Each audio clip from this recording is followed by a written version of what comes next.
پھر اسی تڑپ کے بعد اللہ در کھولتا ہے معجزوں کے۔ معجزے چاہتے ہو نا تو صبر کا دامن کبھی مت چھوڑنا۔ جب اللہ کی محبت حاصل ہو جائے تب پورا جہاں کن فیکن سے جھوم اٹھتا ہے۔ یقیناً کوئی بڑا معجزہ ہے تمہارے لیے، اسی لیے اللہ نے اب تک انتظار سے تھکنے نہیں دیا تمہیں۔ بکھرنا تو لازم تھا، تم نے خدا کی دہلیز تک جو جانا تھا۔ ساری بات تڑپ کی ہے، وقت سارے قبولیت کے ہوتے ہیں۔ دعا میں اتنی طاقت تو ہوتی ہے، وہ لکھی ہوئی تقدیروں کو بھی بدل سکتی ہے۔ اور جس رب نے اپنے بندے کی دعا مچھلی کے پیٹ سے سنی، وہ پھر کیسے تمہاری دعا نہیں سنے گا؟ پہلے دعا پھر صبر، مزید دعا مزید صبر، مسلسل دعا مسلسل صبر۔ وہ دیکھ بھی رہا ہے، سن بھی رہا ہے اور ہر پل ساتھ ہے، یقین کیجیے۔ جو تمہیں تہجد کے سجدوں کا عادی بنا سکتا ہے، وہ رب تمہاری لا حاصل دعاؤں کو حاصل بھی بنا سکتا ہے۔ سورہ یوسف مثال ہے، کچھ چیزیں لمحوں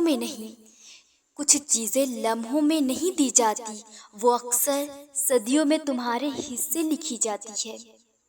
اور جب محبت ہو جاتی ہے نا تو نماز قضا کرنے والے بھی نا تہجد ادا کرنے لگ جاتے ہیں۔ زندگی میں جب بھی گرتے سنبھل جاؤ تو سمجھ لینا تمہاری دعاؤں نے تمہیں تھام لیا ہے۔ جیسے وہ سجدے سے پہلے دعا کرنا سکھاتا ہے، ویسے ہی تمہارے مانگنے سے پہلے قبولیت کے وسیلے بناتا ہے۔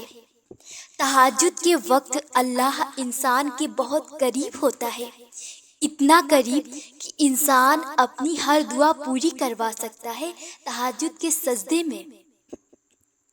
عین ممکن ہے تمہارا صبر تمہیں اس مقام تک لے جائے گا جہاں تم صرف سوچو اور تمہیں نواز دیا جائے گا۔ یہ جو تمہارا ٹوٹا ہوا دل ہے نا، یقین رکھو اللہ کے کن سے سنبھل جائے گا، کیونکہ اللہ تعالیٰ کو اختیار ہے جو چاہے کرے۔ جب اداس دل ہو اور وجہ بھی سمجھ نہ آ رہی ہو، سورہ رحمان پڑھ لیا کرو، دل کو سکون آ جائے گا۔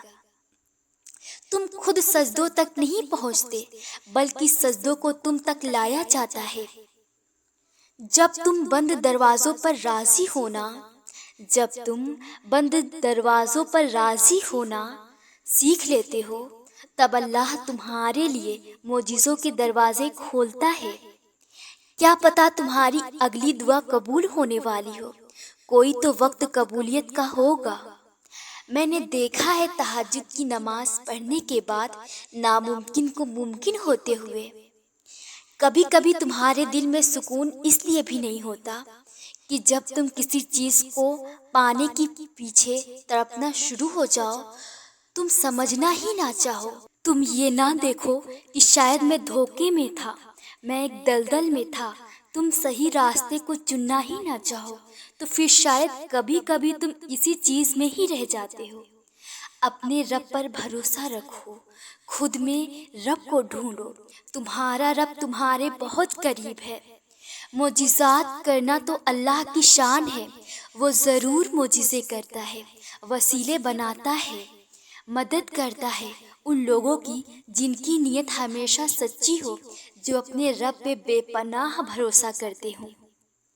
اور پھر اللہ تمہیں ہر مقام سے گزار کر اس مقام پر لاتا ہے جہاں تم سے یہ پوچھتا ہے کہ ہمیشہ رہنے والی محبت کس کی ہے، جو کبھی کم نہیں ہوتی۔ وہ اللہ تمہیں ہمیشہ اپنے پاس دیکھنا چاہتا ہے، اس سے زیادہ تم سے کوئی محبت نہیں کرتا، اس پہ یقین رکھو۔ اگر اپنے رب کے ساتھ گہرا تعلق ہو تو وہ کبھی اس چیز میں نہیں پڑنے دیتا جو چیز آپ کے لیے بہتر نہ ہو۔ ہمیشہ اپنے اللہ سے دعا کیا کریں کہ جو چیز میرے لیے نہیں ہے اس سے ہمیشہ مجھے دور رکھ، اور بے شک وہ دلوں کو سکون دینے والا ہے۔ کچھ چیزیں تم دنیا سے چھپا سکتے ہو، مگر پتہ ہے نا اس رب سے کبھی کچھ نہیں چھپ سکتا۔ اپنے رب پہ یقین رکھو، وہ تمہیں ہمیشہ تھامے گا اور سکون دے گا۔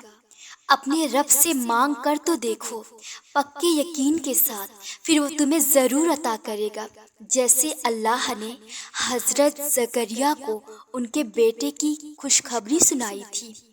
بس سچے دل سے اتنے یقین سے اپنے رب سے بولو تو وہ رب تمہیں جواب ضرور دے گا۔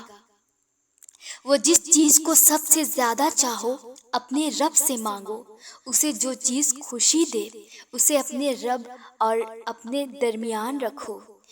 تم اپنے خواہش کے لیے پورے یقین سے تہجد میں دعا مانگو۔ تم کچھ چیزیں تمہارے اور تمہارے رب کے درمیان ہی رہے تو اچھی ہیں۔ خوش نصیب ہوتے ہیں وہ لوگ جن کو اللہ سجدے کی توفیق دیتا ہے، جن کے دل میں اپنی یاد رکھتا ہے، ان کے دل کو پاک بنا دیتا ہے کہ دن میں کتنی مرتبہ وہ اپنے رب کے سامنے جھکتے ہیں، اپنی ہر بات اپنے رب کو بتاتے ہیں۔ دلوں میں سکون صرف رب کو یاد کرنے سے ہے۔ تم اپنے رب کو ہمیشہ ویسا پاؤ گے جیسا تم گمان کرتے ہو۔ انسان ہمیشہ وہ چیز حاصل کرتا ہے جیسا اس کا گمان کرتا ہے، جتنی کوشش کرتا ہے، جہاں اگر مگر اور کاش ہو اور یقین کیسا۔ جہاں اپنے رب سے بات ہی نہ ہو، جہاں اپنے رب سے بات ہی نہ ہو، تمہارا رب ہمیشہ تمہارا منتظر ہوتا ہے، تمہارے انتظار میں کہ اپنے دل کی بات بتاؤ اس کو۔ تمہیں نہیں لگتا کہ اس کے لیے کچھ ناممکن ہے یا وہ کن نہیں کہہ سکتا؟ وہ تمہارا رب سب جانتا ہے۔ تمہیں نہیں لگتا تمہاری کتنی پریشانیوں کا جواب اللہ کتنے وسیلوں سے تمہیں دیتا ہے؟ تمہاری دل کی ہر بات کو جانتا ہے، وہ تمہیں بہتر سے بہترین تک لاتا ہے۔ تمہیں کتنے لوگوں کے ذریعے آزماتا ہے مگر کبھی تمہارا ساتھ نہیں چھوڑتا۔ اپنے رب کی مصلحتوں کو سمجھو اور اس پہ یقین رکھو۔ کچھ لوگ ہمیشہ زندگی میں تمہارے صبر کا اجر ہوتے ہیں۔ لوگ بے شک تمہاری نیکیاں اچھائی کو بھول جائیں مگر تمہارے رب نے تمہارا اجر ہمیشہ سنبھال کے رکھا ہوتا ہے۔ وہ کبھی اسے نہیں بھول سکتا، چاہے وہ تمہیں زندگی کے کسی بھی حصے میں دے، چاہے مال، اولاد، اچھے لوگوں کی صورت میں دے یا آخرت میں دے، مگر تمہارا رب اپنے وعدے کو کبھی نہیں بھولتا۔